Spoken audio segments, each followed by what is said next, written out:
बिस्मिल्लाहिर्रहमानिर्रहीम अस्सलाम वालेकुम दोस्तों की हाल चाल है। ਅੱਜ ਅਸੀਂ ਪਹੁੰਚੇ ਹਾਂ ਬੁੱਧ ਮੰਡੀ। ਹਰ ਬੁੱਧ ਵਾਲੇ ਦਿਨ ਮੰਡੀ ਲੱਗਦੀ ਆ। ਜ਼ਿਲ੍ਹਾ ਵਿਹਾੜੀ 33 ਕਿਲੋਮੀਟਰ ਦੇ ਫਾਸਲੇ ਤੋਂ ਉੱਪਰ ਇਹ ਮੰਡੀ ਆ ਤੇ ਪੂਰੇ ਪਾਕਿਸਤਾਨ ਜੋ ਅਗਰ ਕੋਈ ਆਉਣਾ ਚਾਹੇ ਤੇ ਆ ਸਕਦਾ। ਅਗਰ ਤੁਸੀਂ ਸਾਡੇ ਚੈਨਲ ਤੇ ਨਵੇਂ ਹੋ ਤੇ ਸਾਡੇ ਚੈਨਲ ਨੂੰ ਸਬਸਕ੍ਰਾਈਬ ਕਰੋ और बैल आइकन ਨੂੰ ਪ੍ਰੈਸ ਕਰੋ। ਸਾਡੀ ਵੀਡੀਓ ਨੂੰ ਆਪਣੇ ਦੋਸਤਾਂ ਦੇ ਨਾਲ ਫੇਸਬੁੱਕ WhatsApp और ट्विटर ਅਕਾਊਂਟ ਦੇ ਵਿੱਚ ਲਾਜ਼ਮੀ ਸ਼ੇਅਰ ਕਰਿਆ ਕਰੋ। ਵੀਡੀਓ ਨੂੰ ਲਾਈਕ ਕਰੋ ਲਾਜ਼ਮੀ ਤੇ ਤੁਹਾਡੀਆਂ ਮੁਹੱਬਤਾਂ ਦਾ ਬਹੁਤ ਜ਼ਿਆਦਾ ਸ਼ੁਕਰੀਆ। WhatsApp ਦੇ ਉੱਪਰ ਸਾਨੂੰ ਤੁਹਾਡਾ ਪਿਆਰ ਮਿਲ ਰਿਹਾ, ਕਮੈਂਟਸ ਵਿੱਚ ਮਿਲ ਰਿਹਾ ਤੁਹਾਡਾ। ਅੱਗੇ ਅਸੀਂ ਸ਼ੁਕਰੀਆ ਵੀ ਅਦਾ ਕਰਾਂਗੇ ਤੇ ਅਗਰ ਤੁਸੀਂ ਚੈਨਲ ਨੂੰ ਸਬਸਕ੍ਰਾਈਬ ਨਹੀਂ ਕੀਤਾ ਤਾਂ ਸਬਸਕ੍ਰਾਈਬ ਕਰੋ। ਤੇ ਮੰਡੀ ਮਾਸ਼ਾਅੱਲਾ ਕਾਫੀ ਬੜੀ ਆ। ਚੱਲਦੇ ਆ ਦੇਖਦੇ ਆ ਰੇਟ ਸ਼ੇਟ। ਓਕੇ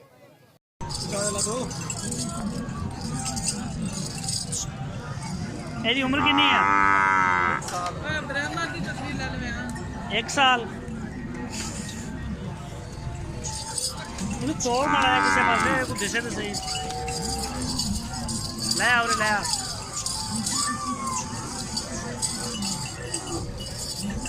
ਇਹ ਪਿਓਰ ਸਹੀ ਵਾਲਾ। ਇਹਦੀਆਂ ਅੱਖਾਂ 'ਚੋਂ ਪਾਣੀ ਕਿਉਂ ਚੱਲਦਾ? ਰੱਸਾ ਵਜਿਆ। ਅੱਛਾ ਰੱਸਾ ਵੱਜਿਆ। ਇਹਦਾ ਕੀ ਮੰਗ ਰਿਹਾ? 45 ਲੱਗਦਾ ਕਿੰਨਾ ਪਿਆ? ਬੱਚਾ ਸੋਹਣਾ ਵਾ ਤੇ ਪੈਸੇ ਘੱਟ ਲੱਗ ਰਿਹਾ। ਕਿੱਥੇ ਕਿੱਥੇ ਕਰ ਦੇਣਾ? 40,000 ਤੱਕ। ਇਹਦਾ ਕੱਦ ਬੜਾ ਛੋਟਾ, ਕੀ ਮਸਲਾ? ਬੱਚਾ ਕਿੰਨੀ ਉਮਰ ਆ? 1 ਸਾਲ ਦਾ। 1 ਸਾਲ ਦਾ ਨਹੀਂ, ਇੱਕ ਸਾਲ ਦਾ ਹੈ ਤੇ 1 ਸਾਲ ਦਾ ਵੀ ਇਹਦਾ ਬੜਾ ਕੱਦ ਛੋਟਾ। अरे बनेगा ना बच्चा, अरे नया साल बनेगा। चल नंबर देना आपका। नंबर देना। हाँ जी बोल नंबर की है। 0303 हाँ 69 39 हाँ 956। चलो ठीक हो गया। ਦੋਸਤੋ ਲੁਧਿਆਣਾ ਮੰਡੀ ਦੇ ਵਿੱਚ ਆਏ ਨੇ ਭਾਈ ਨਦੀਮ। ਇਹ ਪਹਿਲੇ ਵੀ ਸਾਡੀ ਕਈ ਦਫਾ ਵੀਡੀਓ ਦੇ ਵਿੱਚ ਆ ਚੁੱਕੇ ਨੇ, ਬਲਕਿ ਇਹਨਾਂ ਨਾਲ ਕਈ ਮੰਡੀਆਂ ਦੇ ਵਿੱਚ ਮੁਲਾਕਾਤ ਹੋ ਚੁੱਕੀ ਹੈ। ਔਰ ਇੱਥੇ ਦੇਖੋ ਇੱਧਰ ਆਓ ਨਦੀਮ ਭਾਈ। ਅੱਛਾ ਤੇ ਕਿਹੜੇ ਸ਼ਹਿਰ ਤੋਂ ਆਏ ਨੇ ਤੁਸੀਂ? ਮੀਆਂ ਚਲੋ ਚੋ। ਤੇ ਕਿਹੜੀ ਨਸਲ ਲੈ ਕੇ ਆਏ ਹੋ? ਅੱਛਾ ਸਹੀਵਾਲ ਦੀਆਂ ਮੱਛੀਆਂ ਲੈ ਕੇ ਆਏ ਨੇ। ਹੈ ਕਿੰਨੀ ਕਿੰਨੀ ਉਮਰ ਵਾਲੀਆਂ ਨੇ? ਅੱਛੀਆਂ ਨੇ, ਪਿਓਰ ਨੇ। ਇੱਧਰ ਕੈਮਰੇ ਹੀ ਦੇਖੋ, ਕੈਮਰੇ। ਅੱਛਾ ਅੱਜ ਫਿਰ ਮੱਛੀਆਂ ਦਿਖਾਓਗੇ ਸਹੀਵਾਲ ਦੀਆਂ। ਦੋਸਤੋ ਇਹ ਲੁਧਿਆਣਾ ਮੰਡੀ, ਇਹ ਸ਼ਹਿਰ ਦਾ ਨਾਮ ਹੈ ਲੁਧਿਆਣਾ, ਜ਼ਿਲ੍ਹਾ ਵਿਹਾੜੀ ਦਾ ਇੱਕ ਛੋਟਾ ਜਿਹਾ ਕੱਡਾ ਹੈਗਾ। ਇੱਥੇ ਲੱਗਦੀ ਹੈ ਬੜੀ ਵੱਡੀ ਮੰਡੀ ਹੈ। ਹਰ ਬੁੱਧ ਨੂੰ ਐਕਟਿਵ ਹੁੰਦੀ ਬਿਲਾ ਨਾਗਾ ਤੇ ਪੂਰੇ ਪਾਕਿਸਤਾਨ 'ਚੋਂ ਮਾਲ ਇੱਥੇ ਆਉਂਦਾ ਵੀ ਆ ਔਰ ਜਾਂਦਾ ਵੀ ਆ। ਤੇ ਤੁਹਾਨੂੰ ਦਿਖਾਉਂਦੇ ਆ ਭਾਈ ਦਾ ਮਾਲ।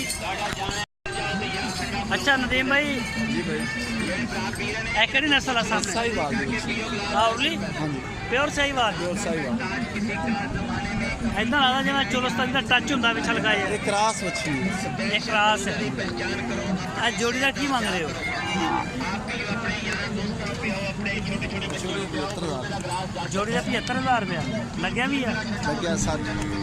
ਅੱਛਾ 60 ਲੱਗਿਆ। ਔਰ ਇਹ ਜਿਹੜੀ ਹੈ चोलस्तान ਇਹ साहिवाल। ਚਿੱਟੀ ਚੋਲਸਤਾਨੀ ਤੇ ਸਹੀਵਾਲ।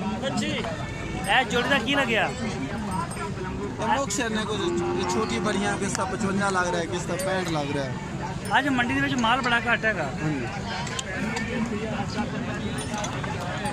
हाँ जी ਆੜੀ ਆਫ ਵਾਈਟ ਕਲਰ ਦੀ ਕਾਲੀ ਜੀ, ਇਹ ਕਿਹੜੀ ਨਸਲ ਆ? ये चोलस्तानी खास चोलस्तानी कलर इसका ਮੈਂ सबज। ਕਿਹਾ ਪਤਾ ਨਹੀਂ ਜਰਸੀ ਹੈਗੀ ਆ। नहीं चोलस्तानी है, फुल खुली बच्ची।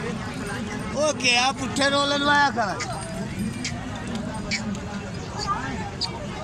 ਅੱਛਾ ਇਹ ਚੋਲਸਤਾਨੀ ਹੈ। ਇਹਦੀ ਉਮਰ ਕਿੰਨੀ ਕਾ? उम्र है 1 साल की। ਤੇ ਇਹਦਾ ਕੀ ਮੰਗ ਰਿਹਾ? ये 45,000। 45,000 ਰੁਪਇਆ। ਇਹ ਆ ਪੰਜ ਖੜੀਆਂ ਨੇ, ਪੰਜਾਂ ਦਾ ਰੇਟ ਦੱਸ ਦੇ। ये 40 ਦੇ ਮੁੱਠੇ ਨੂੰ ਮੰਗ ਰਹੇ ਨੇ। 40,000 ਰੁਪਇਆ ਪੁੱਠਾ। ਲੱਗਦਾ ਕਿੰਨਾ ਪਿਆ ਪੁੱਠੇ ਦਾ? 30 32 30 32 31 30 32 30,000 32,000 ਇੰਨਾ ਲੱਗ ਰਿਹਾ।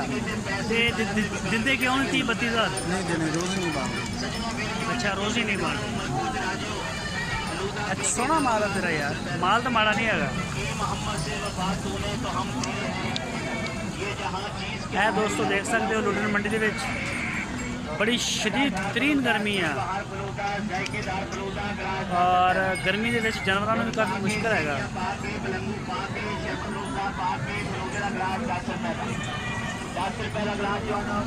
ਇਹ ਦੇਖ ਸਕਦੇ ਹੋ ਮਾਲ ਜਿਹੜਾ ਤੁਹਾਨੂੰ ਦਿਖਾ ਰਹੇ ਆ। ਠੀਕ ਹੋ ਗਿਆ ਨਦੀਮ ਭਾਈ।